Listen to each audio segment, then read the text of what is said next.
दिया गया था, उन्होंने ठुकराने का काम किया था। उस दिन सारे इंडिया गठबंधन के लोग जान चुके थे कि नीतीश जी के हाथी के दांत दिखाने कुछ और है, खाने के 2000 से लगभग कुर्सी पर बैठे हुए हैं और 24 हो गया।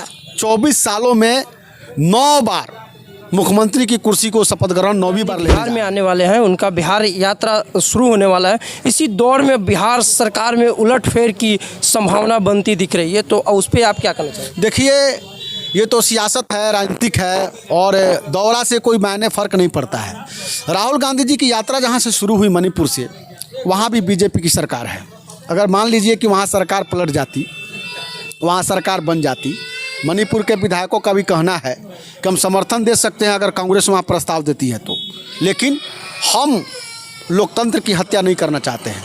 हम लोकतंत्र की हत्या में भरोसा नहीं करते हैं। लोकतंत्र की हत्या करके हम सरकार नहीं चलाना चाहते हैं। अगर वैसी सरकार चलानी रहती तो मणिपुर में हमारी बच्चियों को, हमारी महिलाओं को निवस्त्र घुमाने का काम भाजपा की सरकार में हुआ है और वहाँ के लोग पूरे गुस्से में हैं। लेकिन मणिपुर से यात्रा शुरू हुई, मणिपुर, असम, अरुणाचल प्रदेश होते हुए या बंगाल होते हुए, असम होते हुए बिहार में आने का काम कर रही है और इसके सियासी मायने नहीं है। बिहार में यात्रा आज से 2 महीना पहले रूट मैप तैयार हो चुका था और किशनगंज में परसों यात्रा 29 तारीख को आ रही है। किशनगंज से अररिया, अररिया से पूर्णिया, पूर्णिया से कटिहार।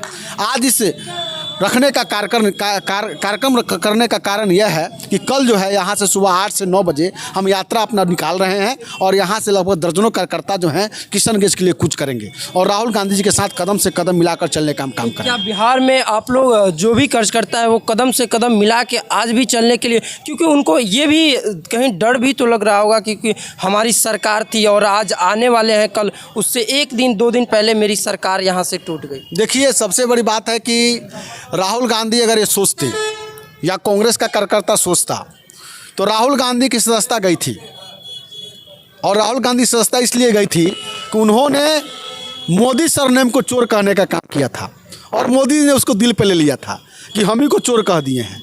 देश में ललित मोदी है, देश में नीरव मोदी है और वो भी मोदी वो भगोड़े हैं, चोर हैं और नरेंद्र मोदी को लगा कि मुझे ही कह रहे हैं कि ये चोर है। उन्होंने कहने का जो काम किया था, मैं आपको बता दूं, राहुल गांधी जी निडर नेता हैं और देश की आवाज़, चाहे वो महिला हो, किसान हो, छात्र हो, नौजवान हो, मध्यम वर्ग हो, उन सब की आवाज़ राहुल गांधी हैं। लोगों को लगता है कि उम्मीद की किरण जब टूट चुकी है, उम्मीद की नई किरण अगर उगने का काम है, उसका नाम राहुल गांधी है और राहुल गांधी जहाँ सत्ता नहीं है वहाँ पर ही यात्रा ज़्यादा करते हैं। आने वाले 2024 के चुनाव में महज कुछ महीने बाद चुनाव है और आपको सारा इंडिया गठबंधन मजबूती के साथ दिखेगा। तो क्या इंडिया गठबंधन में नीतीश कुमार को संयोजक बनाया गया था, तो ये कहीं इंडिया गठबंधन संकट में तो नहीं है? नहीं, संयोजक उनको नहीं बनाया गया था। संयोजक का प्रस्ताव उनको दिया गया था, उन्होंने ठुकराने का काम किया था। उस दिन सारे इंडिया गठबंधन के लोग जान चुके थे कि नीतीश जी के हाथी के दांत दिखाने कुछ और है, खाने के कुछ और है और नीतीश जी को लगने लगा है कि हम जो भाजपा में नहीं जाएंगे तो आने वाले वक्त में हमारा जनाधार खत्म हो जाएगा, जदयू पार्टी खत्म होने का काम करेगी, क्योंकि नीतीश जी के बाद जदयू को आगे ले जाने का काम कोई अगर कर सकता है तो ऐसा कोई नेता नहीं दिख रहा है। उनके राष्ट्रीय अध्यक्ष को 2 बार उन्होंने 2020 से लेकर 25 के कार्यकाल में उन्होंने 2 बार अपने राष्ट्रीय अध्यक्ष को हटाने का काम किया है। चाहे वो RCP सिंह जी हो, चाहे वो ललन सिंह जी हो, उनको हटाने का काम किया है। उनको कहीं ना कहीं लगने लगा है कि जदयू अब टूट पड़ने लगी है। आने वाले वक्त में RJD, कांग्रेस और वाम दल पूरी मजबूती के साथ 2025 में सरकार बनाएंगी और अब 5 साल की सरकार जो है सशक्त सरकार चलने का काम होगा। और क्या लग रहा है कि जो जदयू यहाँ पे मजबूती से खड़ी रहती थी वो आज टूट के बिखर जाएगी? नहीं, जदयू की टूटने की बात नहीं है। हम कोई भविष्यवाणी करने वाले लोग नहीं हैं। हम लोग कह सकते हैं कि जिस जनाधार को लोगों ने सोचा समझा, बिहार में 52% OBC की राजनीति करने वाले लोग हैं। पिछड़ा अति पिछड़ा का समीकरण 52% है और कहीं ना कहीं ये फिसलने लगा है। लोगों को आस लगने लगा है कि जब जब बिहार की रफ्तार बढ़ती है, किसी की भी सरकार हो, चाहे वो NDA की हो, चाहे महागठबंधन की हो, जब सरकार है तो अस्थायी 5 साल चलनी चाहिए और 5 साल सरकार चलेगी तो लोगों को रोजगार मिलेगा, रोजों को विकास दिखेगा, रोड मैप दिखेगा, संकल्प दिखेगा, विकल्प दिखेगा। लेकिन यह 5 साल में सरकार 3 बार तलाक और 3 बार सरकार करके हनीमून बनाने का काम करती है, जो आम जनता के साथ, लोगों के साथ दिखावा और छलावा है।